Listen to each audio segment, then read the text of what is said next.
We have been looking at the old photos showing how excavations looked several decades ago in this park-like arrangement. And we felt the need not to intervene a lot, but rather to bring it back to the state from this period. Our intention was not to create solely a museum piece, but rather to integrate it into everyday life of citizens of Plovdiv. On the other hand, it was important for us to show off the greatness of ancient Fillipopolis. And we have been looking for the common language that could connect all the scattered excavations on the site. And this common language we found in the grid that once regulated the city. Fillipopolis, like all Roman cities, had two main axes perpendicular to each other that were constituting the grid. This grid is clearly visible in all building remains that are found on site, and we thought it might be interesting to bring this grid back onto the surface and juxtapose it to the structures from the contemporary period, and therefore emphasize this contrast between the old and the new. Grid, being flexible and generic, also gave us the possibility to react to various conditions in a very consistent manner. We have used the element that is very present in architecture of ancient Rome, and this is the column.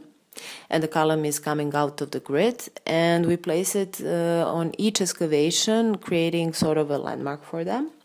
So altogether, these columns would create a composition that would be visible from one of the high points in the city, and Plovdiv has several of them, and give the notion of scale of how big Fillipopolis once was. But otherwise, in the eyes of the pedestrians, they would be just this thin white verticals appearing and disappearing and reappearing, but always giving a clear message that there is a remain of an old city to be found. On the square itself, we wanted to show the footprint of an old forum, and therefore we extended the pedestrian zone on the top level. We then connected the top level with the bottom one with two wide ramps, as well as stairs in the zone of a north forum. By doing so, we created this continuous pedestrian flow that is possible not only above ground, but also underground. The grid is the main regulating principle for the pavement that is then getting denser in the zone of a forum, and the columns are also arising from this grid. All other elements of urban furniture are also following this direction. Our general intention was to create sort of a uninterrupted public space that is being really open for various interpretations. The central point of the square in front of former Communist Party house is a fountain, which is this main meeting point, and that is leveled with the pavement, so it can be turned off and the space can be used for larger public gatherings. The ramp is also multifunctional because it's not only providing access from the top to the bottom level, but it can also be used as a seating, and the space underneath can be turned into a stage. Many such subtle differences in the grid indicate different ambience, such as seating underneath a row of trees or the columns that are indicating the excavations.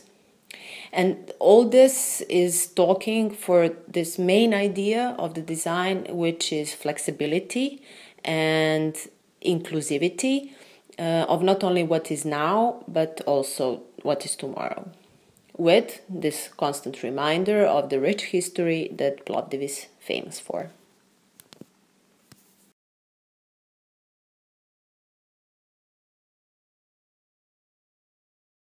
Who do you guys see walking on Plovdiv Square in, say, 10 years? What's an everyday scenery? Is it a place for culture? Is it a place for music? Is it a place for... I think it's primarily a place for citizens of Plovdiv that could then once actually go down and walk by the excavation, which they were not able to do so easily until now. And I think this integration of the whole history in everyday life and the certain openness for their interpretation was also quite important, because we were looking at the photos of how the square looked back in the 70s and in the 60s, and one can see simply grass around excavations, people sitting there, using the space the way they want, and I think this is something we wanted to revive. Yeah, their everyday life. This would be perfect if they integrate this in, as it is the normal thing in the world, then we did a great job, I think. If they say, let's meet at the excavation on the Plovdiv Square, this would be perfect. And sitting there and have a nice evening. This would be my goal, actually. I don't know if